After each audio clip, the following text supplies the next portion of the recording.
When historians describe the 19th century modernisation of Amsterdam, they typically emphasise the achievements above water, the expansion of the famous canal rings, the new pumping stations, and the engineering marvels that transformed the city into a modern European capital. But the real story, the one that barely appeared in municipal records and now sits buried in archival margins, began below the surface. It started with a routine canal maintenance order. Engineers across the city received instructions to dredge the existing canals, reinforce the waterways, and determine whether Amsterdam's famous canal system could support the demands of industrial-age commerce. The goal was practical: clear the silt, inspect the canal walls, and prepare for deeper vessels and heavier traffic. But the moment workers began draining sections for inspection, something unexpected happened. They broke through walls that hadn't been exposed since the canals were originally constructed. Beneath the familiar brick-lined waterways, at depths far exceeding what any maintenance record indicated, the crews discovered channels and mechanisms that didn't match the documented 17th century construction. Their design was unusual, their purpose was unclear, and the engineering didn't resemble anything in the Dutch waterworks manuals of that era. It didn't even resemble the famous Golden Age canal building as commonly understood. This wasn't mentioned in the public celebrations of Amsterdam's modernization. It didn't make it into the newspapers praising Dutch engineering prowess. But in the internal documentation of that period, a quiet phrase appears over and over again: pre-existing infrastructure, unexpected depth, function unknown. The authorised account would eventually reduce all of this to abandoned medieval drainage systems, forgotten sewage channels, or simply misidentified foundation work. Nothing remarkable, nothing worth investigation. But the survey photographs from that time, the ones developed in dim engineering offices while Amsterdam celebrated its progress, show something different. They show workers standing beside channel walls cut with precision far superior to any masonry of the documented canal building era. Waterways fitted with flow regulators so sophisticated that even in the grainy quality of 19th century photography, the mechanical complexity is undeniable. Systems carved into the canal foundations that bear no resemblance to any known Dutch hydraulic design, but something more ancient, more mathematical, more deliberate.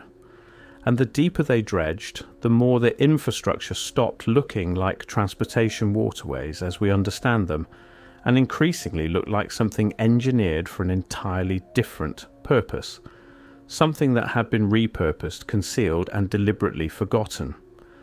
At first, the maintenance crews tried to categorize everything in the most straightforward manner possible: old drainage tunnels, forgotten maintenance passages, natural water erosion from centuries of use. But as documentation accumulated and more channels were uncovered, the contradictions multiplied. Why were certain underwater passages engineered with gradients far too precise for simple drainage? Why were particular channel walls constructed with flow patterns as though designed for pressurized water systems rather than gravity-fed canals? Why did some conduits extend into darkness far beyond the footprint of any recorded waterway? And the question that troubled even the most experienced hydraulic engineers: why were these deeper channels so sophisticated? Amsterdam's canal system was already considered a masterpiece of Dutch engineering, yet the infrastructure beneath sections of the major waterways appeared built for purposes no 19th century engineer could identify. Survey crews quietly acknowledged among themselves that the precision and complexity didn't line up with any Golden Age documentation. And although none of them were using terms like lost technology, they were recognizing something just as disturbing. Someone had built a water system here before. Not canals, not drainage, something far more advanced. If you're finding this investigation compelling, consider subscribing. These mysteries don't fit neatly into official history, and uncovering them requires looking where conventional narratives refuse to go. As the records increased, so did the quiet.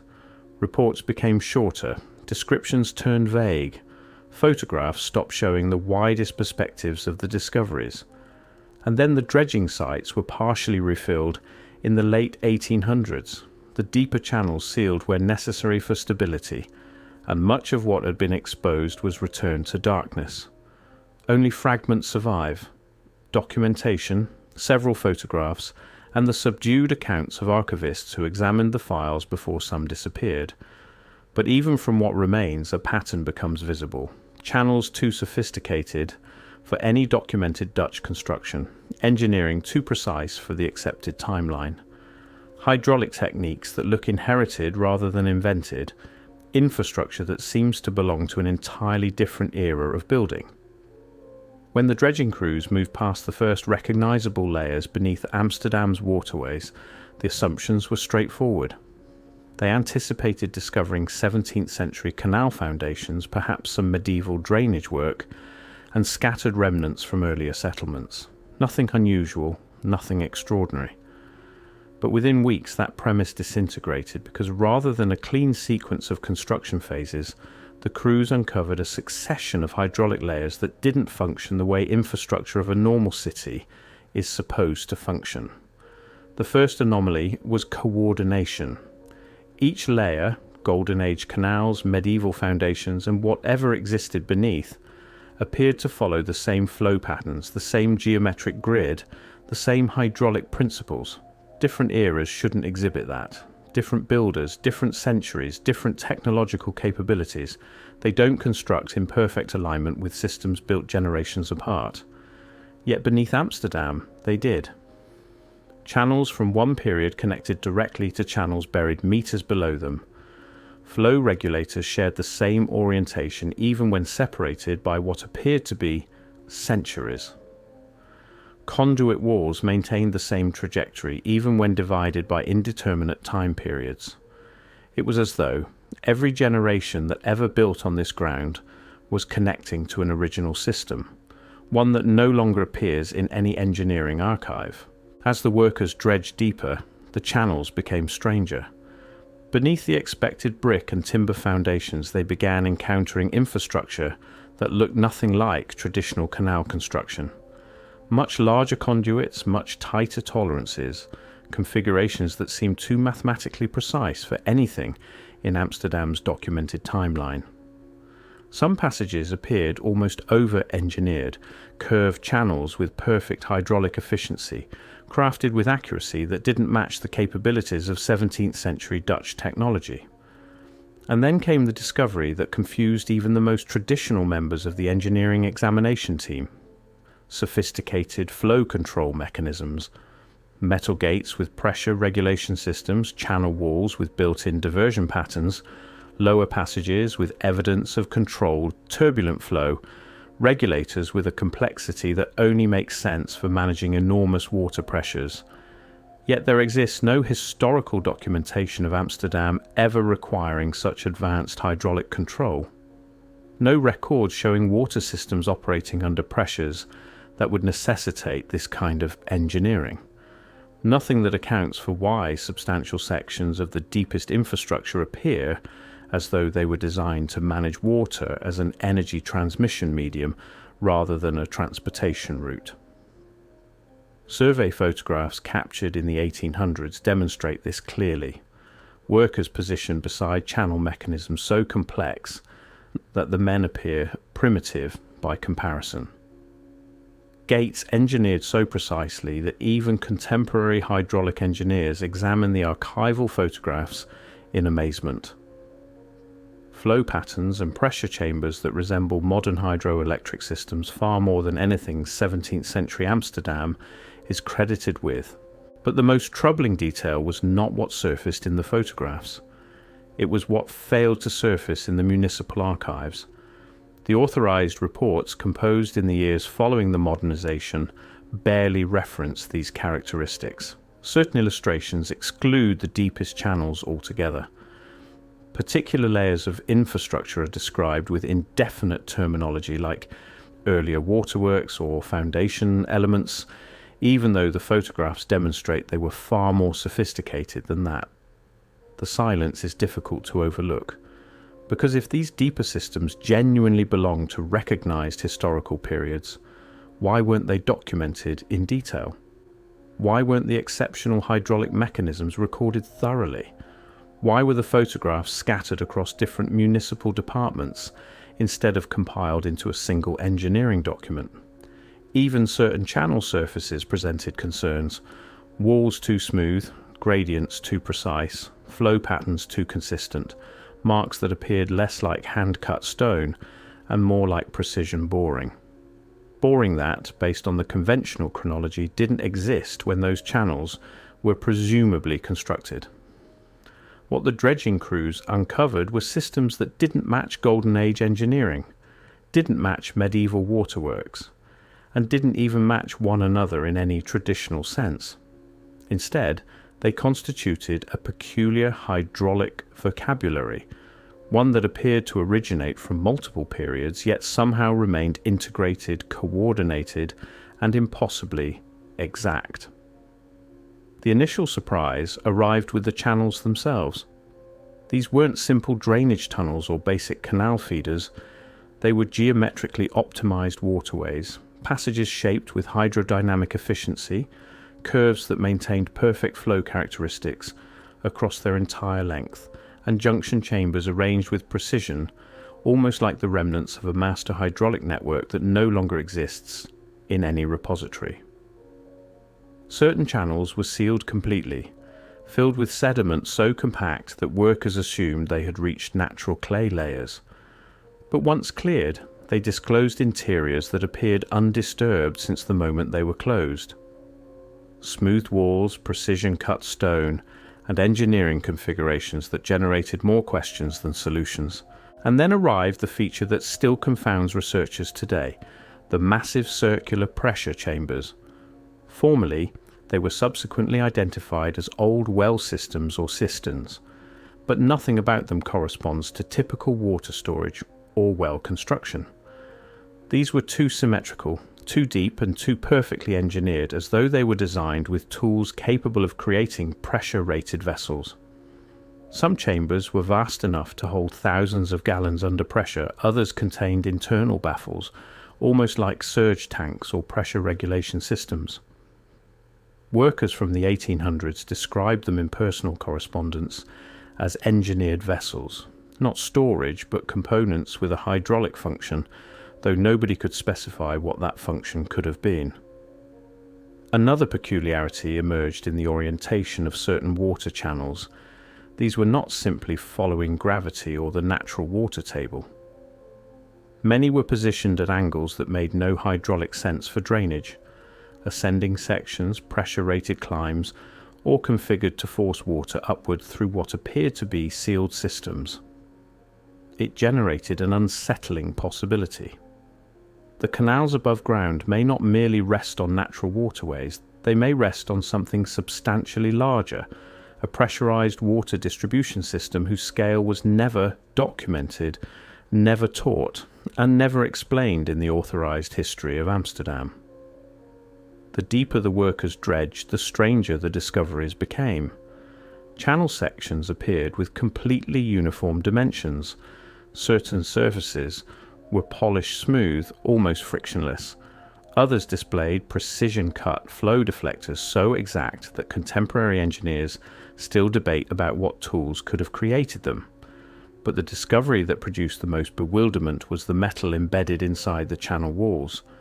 Some pieces appeared cast directly into stone, others showed signs of high-temperature fusion.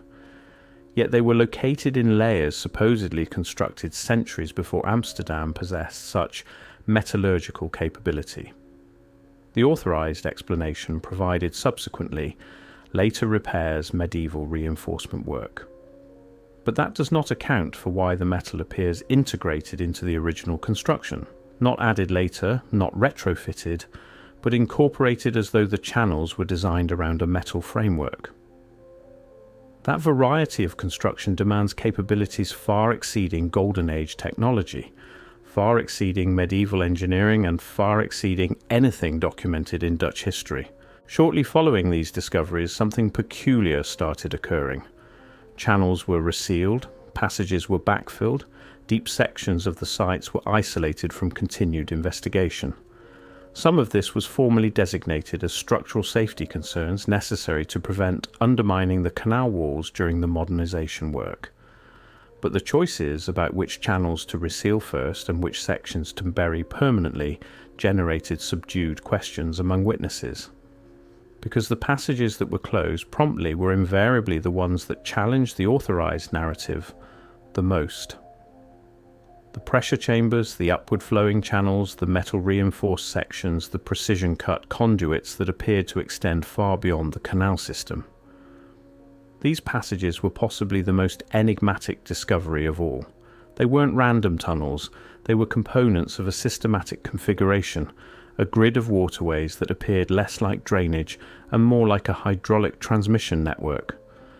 Oriented, calculated, planned, as though they once distributed pressurized water beneath the city for purposes we can no longer identify.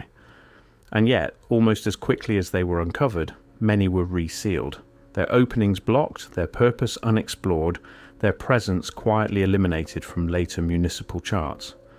When you examine the concluding phases of the 19th century canal modernization, something becomes impossible to disregard. The projects didn't conclude, they were halted, not finalized, not completed, halted. The deeper the survey crews proceeded, the more the character of their documentation transformed. Initial entries were confident, almost procedural. But by the conclusion, the language becomes guarded, indefinite, and oddly incomplete, as though someone else abruptly controlled what could be recorded. And this is where the ultimate mystery commences. Because the final passages they accessed beneath Amsterdam's waterways weren't typical. They weren't drainage systems. They weren't Golden Age construction. They weren't even classifiable. They were something else altogether. Multiple accounts, the few that persisted, portrayed infrastructure that abruptly transformed from the recognizable to the inexplicable. Channel walls with joints so tight you couldn't insert paper between them. Curved passages engineered with hydraulic efficiency that pre-industrial Amsterdam was never meant to possess. Pressure vessels designed for forces far greater than anything required by surface canals, and conduits that stretched beyond the excavation area, vanishing into darkness below the modern city. But here's the aspect that always gets concealed. The most sophisticated channels were the ones that were reburied first. Workers described refilling complete passages, sealing entrances, pumping sediment into spaces that had just been cleared. It wasn't gradual, it was immediate. The authorized explanation: structural instability, safety concerns, modernization budgets. But if it was solely about safety, why were the most ancient, pristine, most structurally sound channels the ones sealed first? And why were the obviously deteriorating medieval sections left accessible for documentation? It doesn't make sense unless those deeper systems posed a different variety of danger, not a physical one, a historical one.